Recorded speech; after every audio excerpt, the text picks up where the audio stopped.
In this video, we will try to create and chatting like experience with PDF। तो हम ये करना चाह रहे हैं कि एक PDF फाइल को हम रीड करेंगे और उससे हम कन्वर्सेशन करने की कोशिश करेंगे। प्रोसेस को समझते हैं पहले। सबसे पहले हमको एक PDF लोड करनी पड़ेगी, ठीक है। आफ्टर लोडिंग दैट फाइल, जो मेरी PDF लोड हुई उसको हम, अब हो सकता है कि वो PDF काफ़ी बड़ी हो, तो मुझे उसको काफ़ी छोटे छोटे PDFs में कह लो या फिर छोटे छोटे चंक्स में डिवाइड करना पड़ेगा, ठीक है। इसको मुझे फिर एम्बेडिंग्स में कन्वर्ट करना पड़ेगा। बेसिकली आप एम्बेडिंग्स ऐसे समझ सकते हैं कि ये जो हमारा टेक्स्ट है, जो हमारा टेक्स्ट निकल के आया, बेसिकली जो PDF है छोटी छोटी, इसको हम इसको न्यूमेरिकल जो डेटा एक्सट्रैक्ट करके लाए हैं उसको हम एक न्यूमेरिकल फॉर्म में रखेंगे, ठीक है। न्यूमेरिकल फॉर्म में रख के उसको हम अब रखेंगे कहाँ, ऑफकोर्स हम we will store that in our vector store. Vector store क्या होते हैं? Vector store are specially designed to store these kinds of numbers. ये नंबर्स डिजिट्स में हो सकते हैं, काफ़ी कॉम्प्लेक्स हो सकते हैं, बट अभी मैंने समझाने के लिए आई हैव जस्ट टेकन 0 1 2 4। ये नंबर आपको vector store type of databases में स्टोर करने पड़ेंगे। सो नेक्स्ट पार्ट है कि मैं एक प्रॉम्प्ट या फिर एक क्वेरी करूँगा अपने वेक्टर स्टोर डीबी से, और वो वेक्टर स्टोर डीबी कुछ रिजल्ट्स देगा। उन रिजल्ट्स को, जितने भी मेरे पास रिजल्ट्स आए प्लस मेरे प्रॉम्प्ट को, then I will send it to LLM server, और उसके बाद मेरे पास एक फाइनल रिस्पॉन्स आएगा। Now we will directly jump to our Visual Studio Code and step by step इसी चीज़ को हम फॉलो करेंगे, ठीक है।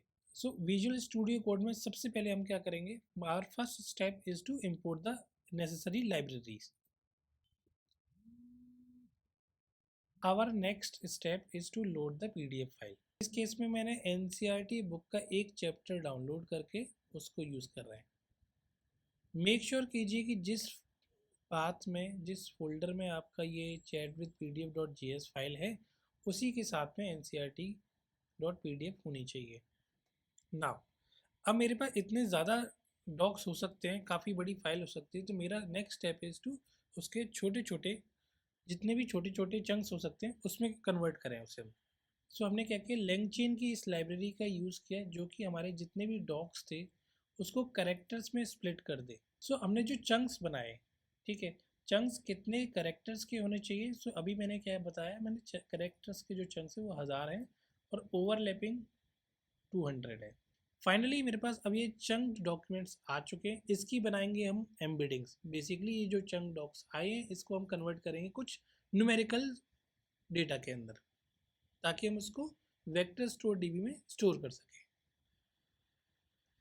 सो एम्बेडिंग्स बनाने के लिए जिस LLM से आप कनेक्ट करना चाह रहे हैं, जिससे आप यूज़ करेंगे जिसको, ठीक है, उसी की हम एम्बेडिंग्स यूज़ करेंगे। इस केस में मैंने गूगल चैटबॉट यूज़ कर रहा हूँ, तो उसी की मैंने गूगल पाम एम्बेडिंग्स यूज़ की है। अगर आप ChatGPT यूज़ कर रहे हैं तो आप उसकी एम्बेडिंग्स यूज़ कर सकते हैं। अब हम अपनी एम्बेडिंग्स बनाएंगे चंक्ड डॉक्स की। सबसे पहले हमने गूगल पाम एंडिंग्स का यूज़ किया है, ठीक है। This is the configuration for embeddings. अभी एम्बेडिंग्स बनी नहीं है, इसको हम कुछ डेटा पास करेंगे। अभी तक हमने ये बताया कि हम गूगल पाम की एम्बेडिंग्स यूज़ कर रहे हैं और उसकी API ये है। This is same API which I have used in my all tutorials. Embeddings कहीं स्टोर भी होती हैं, तो उस स्टोर, पहले उसको हमको स्टोर भी क्रिएट करना पड़ेगा, ठीक है।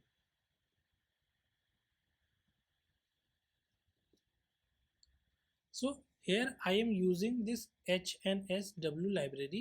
Basically it's a, you can say it's a local store जहाँ हम अपना डेटा स्टोर कर रहे हैं, जहाँ हम अपना एम्बेडिंग से स्टोर कर रहे हैं, ठीक है। अच्छा, इसके अंदर मैंने क्या क्या चीज़ें पास की, इसके अंदर मैंने दो चीज़ें पास की। जो मैंने चंक्ड डेटा बनाया था, जो छोटे छोटे पार्ट्स में मैंने अपनी PDF को तोड़ा था, एक वो पास होगा। साथ में जिस एम्बेडिंग्स को मैं यूज़ करना चाहता हूँ, जैसे गूगल पाम की या ChatGPT की, उसकी एम्बेडिंग्स का कन्फिग्रेशन मुझे इसके अंदर भेजना पड़ेगा, ठीक है। Now we have created our vector store, और इसमें थोड़ा सा टाइम लगता है, दैट्स द रीज़न हमने इसको अवेट यूज़ किया है। नाउ मैंने वेक्टर स्टोर बना लिया, और वेक्टर स्टोर से मैं इसको किस तरीके से यूज़ करने वाला हूँ, उससे कुछ डेटा फैच करने वाला हूँ, कुछ रिट्रीव करने वाला हूँ। इसलिए मैंने उसके लिए एक वेरिएबल बनाया है, वेक्टर स्टोर रिट्रीवर। सो देंगे अपनी QA चेन, जैसा हमने प्रीवियस में कन्वर्सेशन चेन बनाई थी जिसके अंदर एक प्रॉम्प्ट जाता है, एक मॉडल जाता है, ठीक है, उसी तरीके से इस QA चेन में भी एक चीज़ें जाएंगी। सबसे पहले मैंने PDF को लोड किया, उसको छोटे छोटे चंक्स में डिवाइड किया, उस छोटे चंक्स का मैंने कुछ एम्बेडिंग्स बनाई जो कि नंबर्स होते हैं, और नंबर्स को एक वेक्टर स्टोर में स्टोर कर दिया। नाउ नेक्स्ट पार्ट की तरफ मूव करें जहां हम प्रॉम्प्ट एक वेक्टर स्टोर को भेजेंगे। वेक्टर स्टोर को हम डायरेक्टली नहीं भेज रहे हैं, अब हमने ऑलरेडी उसकी एक चेन बना ली है। कैसे बना ली है? लैंग चेन इस चीज़ में हमें हेल्प करता है by giving us a very special function that is known as retrieval QA chain. I have created a retrieval QA chain. Basically हम उससे क्वेश्चन एंड आंसर करना चाह रहे हैं PDF से. That is the reason we are using retrieval QA chain, not the conversation chain. And इसमें क्या क्या भेजना होता है? मेरे को एक मॉडल भेजना होता है जो कि मैंने ऑलरेडी बना लिया है चैट गूगल पाम का, and also we are sharing कि जो हमारा वेक्टर स्टोर रिट्रीवर जो हमने बनाया है दैट वी आर पासिंग. हमारा last part is to ask question from that PDF. So इस NCERT का जो भी चैप्टर है उसकी मैं समरी चाहता हूँ. This is I want. So let's format this. So basically now I will try to run this and will check what is the final summary given by this. To basically run it you just have to write chat PDF. make sure आपका node version greater than 18 हो. थोड़ा सा time लेगा क्योंकि उसको पहले chunks में divide करेगा, फिर स्टोर करेगा, फिर LLM से मांगेगा. So let's wait. So now we have received the answer. ठीक है, इस आंसर के अंदर what we are they are giving, this is the whole summary of the chapter itself. Also it is giving /n. /n का मतलब basically एक next line से start करना. So this is the overall summary जो chat Google palm ने मेरे को वापस की है. ठीक है, तो ये जो चैप्टर है मेरा, ये एक NCERT का चैप्टर है. ठीक है, इसके अंदर 13 पेजेस है हमारे पास. ठीक है, इसमें से इससे हम एक बार चेक करते कि what is the group activity जो इस PDF के अंदर दी हुई है. ठीक है, इसको हम रिट्रीव करने की कोशिश करते हैं.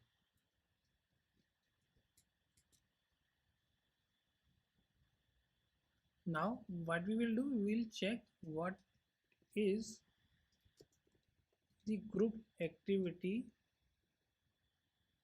इन दिस चैप्टर. ठीक है, ये हम जानना चाह रहे हैं और चेक करेंगे कि क्या आंसर आता है. ठीक है, so I have changed this query what is the group activity in this chapter and let's check कि मेरे पास क्या आंसर आता है इस केस में.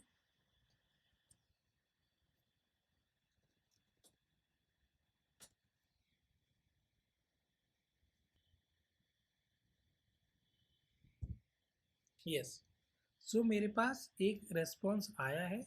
लेट्स चेक कि the group activity in this chapter is to prepare a model to demonstrate the movement of the particle in solids.